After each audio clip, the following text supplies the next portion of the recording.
never dreamt of being an executive chef, right?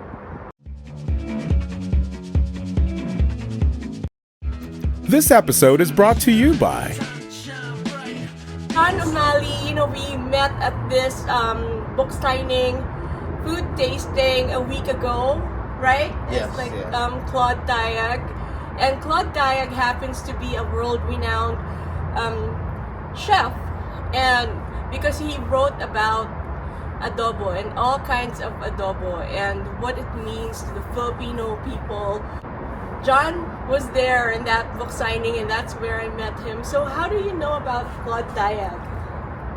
I mean, if I'm being honest, I just heard this name before, but I didn't really get a chance to really know him. And at the event, I was actually not so sure what actually the event is. I was just really invited by the owner, Charina, to be one of her guests. So that's the reason why I was there. So how do you know Charina?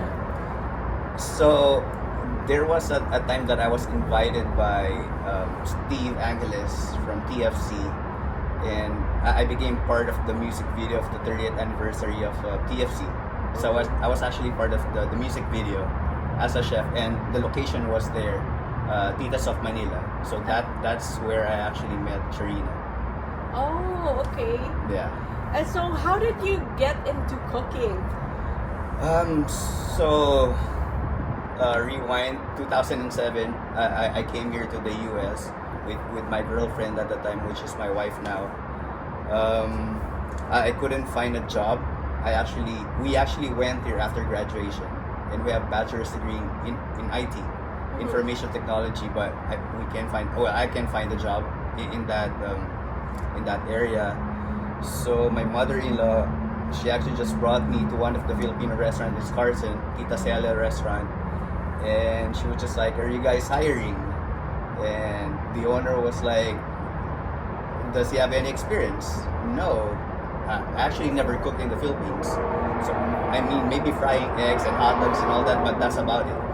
And then she was like, "Okay, you can start tomorrow," and everything is history. I was there for a little over 2 years, and that's where I started. And then went to Terranea Resort, where I actually worked for a long time and really grew. When you were in the Philippines, you said you moved here to the States when you just graduated. What was it like in the Philippines? I know like a lot of people in the Philippines, we just go to school, right? And that's it. Some people work part-time. But what was your mindset like when you moved? Like, how did you end up here in the States to begin with? Well, actually, I didn't really plan of moving here.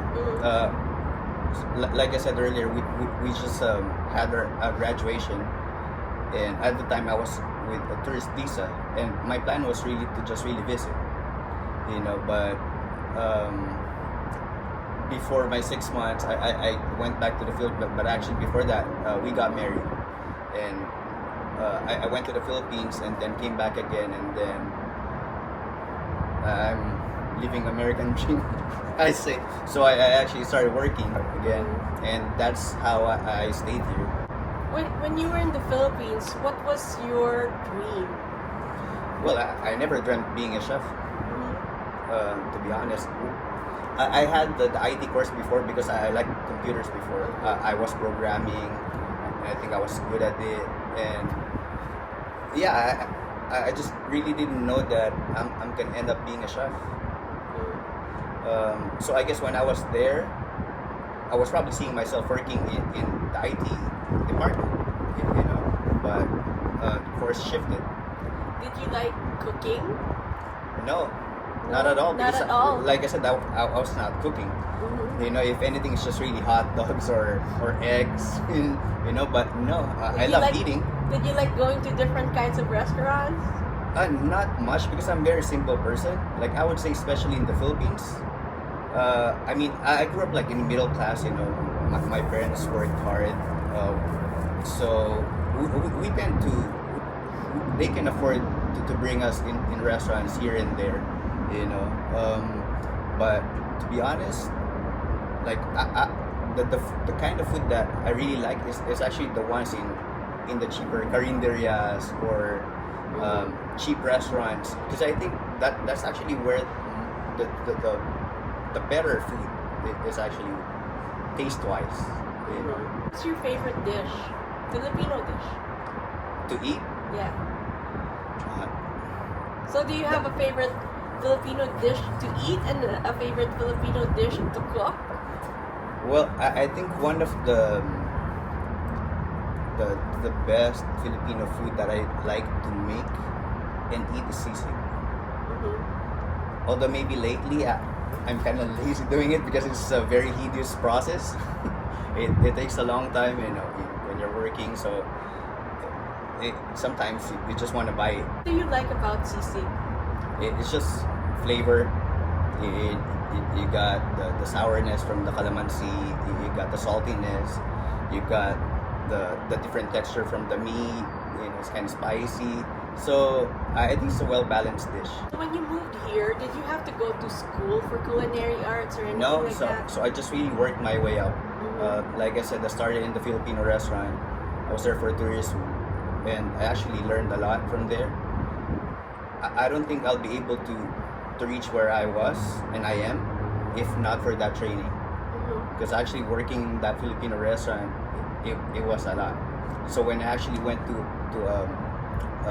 the resort, there in Air Resort, it felt like it's easier working in the kitchen because of the training that I had in the Filipino restaurant. Aranea Resort is a high-end resort, they have several restaurants Yes, within the resort. if I'm not mistaken, there's like 7 or 8 outlets there. What do they require from people who are applying? Well, you just really need to have an experience, you know. Because actually, me going there, I started from the bottom. Because working in the kitchen, it's like a military, right?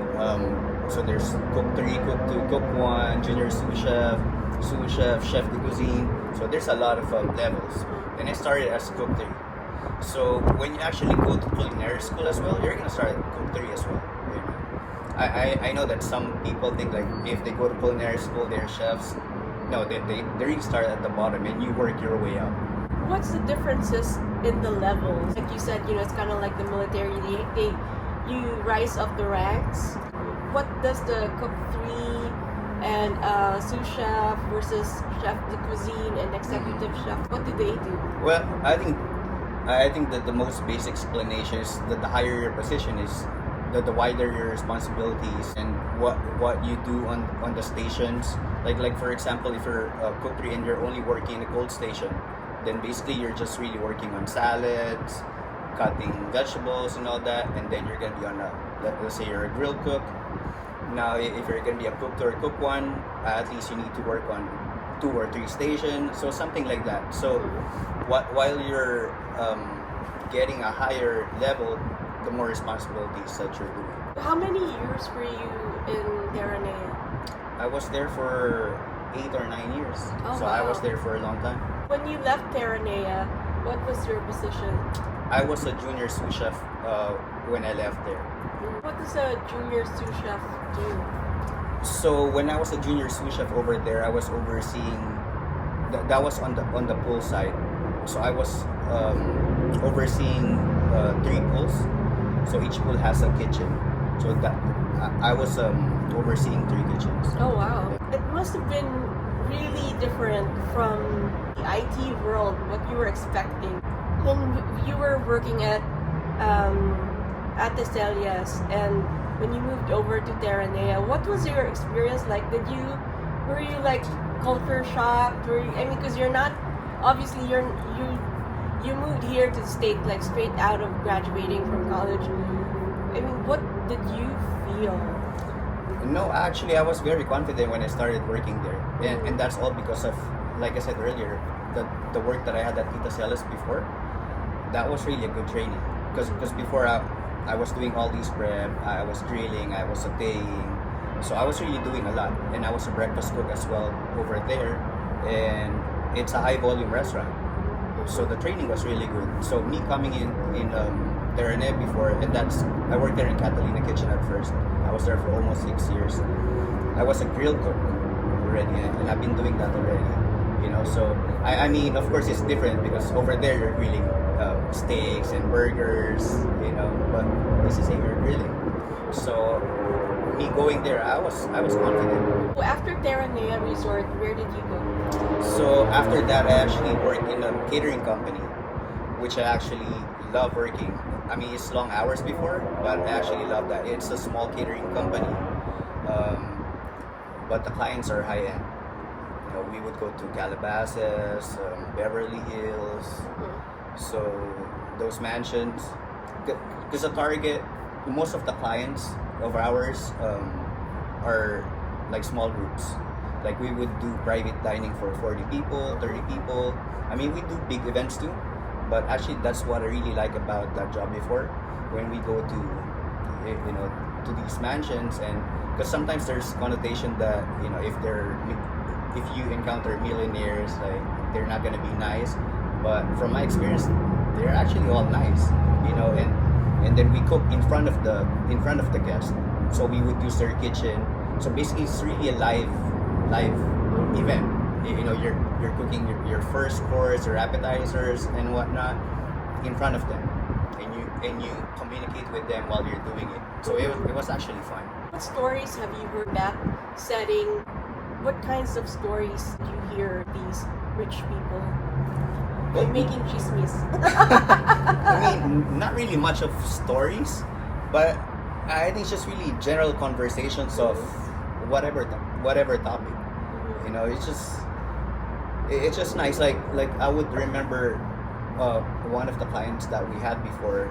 Like I thought his property was like a village.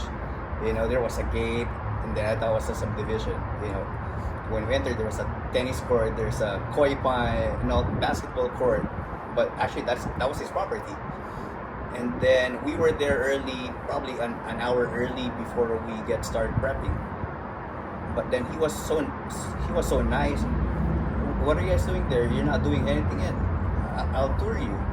And then he was just really showing us around, having a conversation like normal people. So it's nice. What did you take from that experience that led you to the next one? Actually, I stopped working there because of COVID. COVID hit. Okay. So, yeah. But I think if not for COVID, I think I would still be working there because, like I said, I was actually having fun cooking for people, while they are there, and I was really enjoying that. COVID happened, and obviously all of us were just staying home. We weren't allowed to go out. There's hardly any connection between people except for, of course, online and on the phone. What did you do during COVID? So I actually work out a lot during COVID. I was exercising every day, but I was actually selling. I was baking Spanish bread before. I was selling marinated meat like tocino and tapa and all that. And then I think after a year of COVID, that's when I went back to work. After COVID or during COVID, we really had a lot of realizations, right? And prior to COVID, I was really working a lot before. Like especially in the catering company, I was working 12, 16 hours at times. I barely see my kids. So one of the realizations is you need to work less hours, and spend more time with family. And actually, that's one of the reasons why I had a job at Biltmore Village at that time too. But that one is in Palos Verdes before. So I was a sous chef there. Schedule is fixed. My latest work is gonna be at 7 p.m. So after 7, I'm gonna be home. So that's what I love working over there, because I had that work-life balance. After COVID, you ended up at the Biltmore. Yes. So after a year there at Biltmore Village in Palos Verdes, I feel like I'm ready to move forward and go back to be in a resort or hotel, because that's where my experience really is. So fortunately, I got a job in Biltmore. I was hired as executive sous chef there. But after 6 months, we lost our executive chef. I was doing all the work. And then after a year, I was promoted as executive chef. And yeah, I was the executive chef for a year, and yeah, that's about it. What was that experience like? Because this is like a totally different game now. You're in one of the top hotels in Los Angeles. It's a historical hotel, a lot of responsibilities that come with that. What was it like? It is scary and exciting at the same time, because a lot of responsibilities on my shoulder when I was executive chef over there. I mean, I had 160 employees under me, and I mean, it was not big of adjustment, because when I was executive sous chef, I was already doing the job and I already know the people. So it was not like a surprise because me coming in there an executive chef, because I was already an executive sous chef. So in a way, I kind of had like the practice.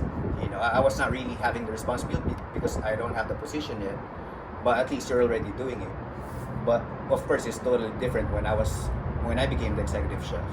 Now everything falls on me, no matter how big or small it is. So I feel honored, and what a privilege of being a chef there. And yeah, it was just a great experience. I learned a lot, and that was the first union setting that I worked for as well. So that one was new when I started there, because I never worked in a union property before, and being in a management in a union property is pretty tough. You know, but that was a great experience, and I learned a lot. This reminds me of Anthony Bourdain had a book, right? And it he wrote about the experiences in the kitchen and how it was so different from the front of the house. What you see behind the kitchen, people don't really know about, right? So do you have any stories that you can tell us? What really happens behind the kitchen? I'm not sure if I can pinpoint one story, because like you said, like what Anthony Bourdain said, like you really have no idea. You know, you could probably see a plate going out with this plating, with this food, but you don't really know what happened inside the kitchen.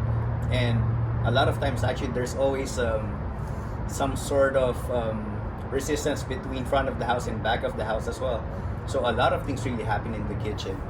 Maybe one thing that I could share, you know, chefs and cooks, they would make these beautiful dishes, nice plate up, but actually a lot of the people working back of the house, they would eat at the corner, like quick meal, just because how busy it is. And I don't know if people would understand that unless you work in the kitchen. You know, like we would make these steaks and you know, different kind of proteins, but like me personally, I was just gonna grab a hot dog, or I would cook spam for myself and rice, and you know, so those simple things, like just because you're working behind the scenes, sometimes it's just different. Like you would look for something else. You know, the simple it is sometimes, that's what you're gonna get. You've had all these experiences and you rose through the ranks in the kitchen. Did you have to learn how to prepare food in the French way?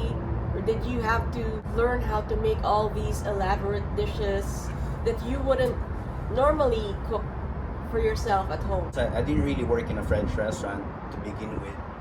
And even at the Biltmore, when I was the executive chef, we're not really, well, we don't have a French restaurant at that time. And then for banquets, I mean, there's dishes here and there, like with French cuisine, but it's not really centered to French cuisine. So I mean, the basics you would see there, but yeah, I didn't really have to. When you come in a restaurant and you're coming in an established restaurant, do they have recipe book you can look at, or how do they tell you how to cook, how the dishes are made? Yeah, definitely. There should be a recipe book in a restaurant, just because of consistency. You know, like especially when, like let's say when doing soups or sauces and marinades, you really need to have a recipe book for that one. So in that way, whoever comes in, morning or PM shift, whoever the cook is scheduled, they would do the same because they're following the recipes. You've worked with a lot of people like management, co-workers, fellow chefs, fellow cooks, and your front of the house people. Is there any one thing that you've learned as you were working with all these kinds of people? You just really have to learn to work with everyone. And I think ever since I started working in the kitchen, I think that's one of the best traits that I had. Because no matter how you like the person or not, you still have to work with that person. And you just really have to keep it professional, you know, and you don't let your emotions be on top of you. You know, so you just really have to be prepared mentally and physically when you're working there. Well, you're at Belmont Village and you're serving our senior citizens. So you were in these really high-end places like the Biltmore and Terranea. What makes it different, and what kinds of experiences do you have with serving the senior citizens? Yeah, so I just want to go back when I first worked at Belmont Village before as a sous chef. Because at that time we even had Iron Chef because this Belmont Village has different locations, right? And at that year they decided to actually have an Iron Chef competition, and those are between chefs of different communities. And I participated on that one, and I actually won a recipe for a resident, and it was just really rewarding and fulfilling because this resident she made me cook the recipe of her mom, and we won that. And she was there during the competition, and she was just really crying. You know, she remembers her mom, and she's really reliving her childhood years, and it's just rewarding, you know, that you're able to touch people's lives. And actually that's the reason why when I was still at the Biltmore, every now and then I was actually looking for open positions, because I actually want to go back to working at Belmont before. You know, aside from having a better work-life balance, it is really nice to touch people's lives. And right now, as executive chef of the Belmont Village now, I'm actually trying to bring in my experience in that different side and applying it to Belmont Village. So I'm trying to do everything in-house as much as I can, which elevates the quality of the food for the residents. And it's just so nice to be able to talk to them as well. You know, sometimes I would eat lunch with the residents and just have a normal conversations with them, and it's really nice because you know that you can actually touch their lives and you're making a difference. What is life like in a senior living community? So it depends, right? Because there are different levels of residents over there. We have some residents who have really extreme dementia already. Some are still active, some are on the verge of having dementia, but a lot of our residents are still physically healthy and emotionally healthy, mentally healthy, and sometimes they just need assistance. So their minds are very sharp still. So like I said, when I sit down with them and just talk about anything, you wouldn't know that that they're living in assisted living, because they would have this wonderful conversations about anything, and that's nice. As you know, a lot of Filipinos here in the US, especially in Los Angeles, like eating. There's a lot of Filipino American foodies, and there's a Filipino food movement, as we all know. Where do you think Filipino American food or Filipino American cuisine is going? Just way up and way forward. We're so lucky that this year, Chef Lord Maynard made it to James Beard awarded chef's best chef in California. That's big, and we had the restaurant, a Red Filipino restaurant, who got a Michelin star. So I think there's no direction but up. Filipino food will be well known, I believe, because we have a lot of talented chefs who are making the difference in that culinary world. Aside from sisig, what's your favorite dish? I just love comfort food. Eating and making is all about comfort food for me. fine dining and fancy dinners are nice, but to me it's really the comfort food. Like if I would have a restaurant, and actually that's still my dream to have my own, and I would probably stick with comfort food concept because that's what I really like. To be able to serve and touch different levels of people, no matter what their walk of life is, that they're gonna be able to afford whatever you're gonna be making. Everyday food for everyday people. Several years back, chain restaurants and fast food companies were making all of their meals big, and there's this cry from the community. I mean, not even the community, but the nation, because a lot of our citizens are getting diabetes and all these illnesses. Where do you think nutrition is headed nationwide? Well, I think some things change already, especially here in LA, right? There's a lot of vegan. There's actually a lot of vegan restaurants coming up now, and I think more people are more educated now and being more mindful on what they eat. So I think it's getting better, but I think there's still a lot of work to be done. Yeah, but I know it's just I think personally it's just a matter of education, and helping each other out. Because sometimes it's kind of hard when you're surrounded with people and they don't really watch they eat. If they don't really care on what they're putting in their bodies, then it's kind of hard, right? So I think surrounding yourself with the right people as well would help. What do you cook at home? Comfort food. But yeah, mostly we cook Filipino food at home for the most part, because our food is just really comforting. When it's like sinigang or hilaga or what else, like the fried fish, tocino, tapsilog, where you can actually eat all day. Yeah, it's just really comforting. There's some certain comfort with our food. You were saying it's still your dream to put up a restaurant. Will it be Filipino food or something else? Probably. Yeah, definitely. And that's something that all of us should definitely look forward to. If you were to say something to your younger self, what would it be? I'm proud of you.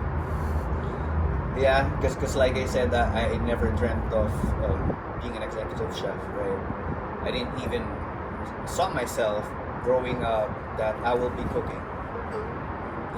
So yeah, I think I would say that I'm proud of you and job well done. Keep it up, I'd say. Ladies and gentlemen, JOHN UMALI.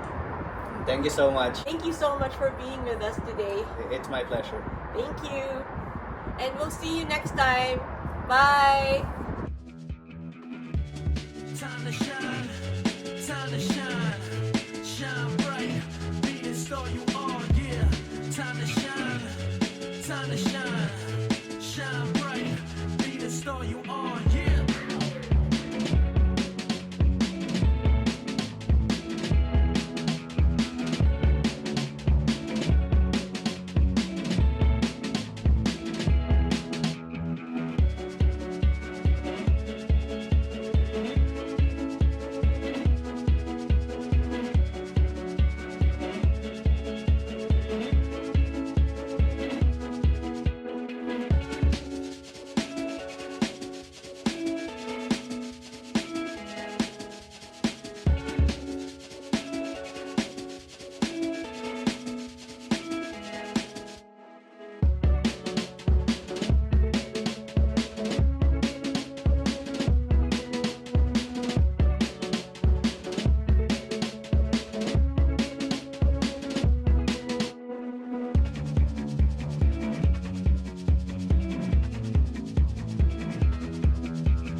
Don't miss out. Want to be seen? Want to be heard? Want lots of exposure? Ask us how.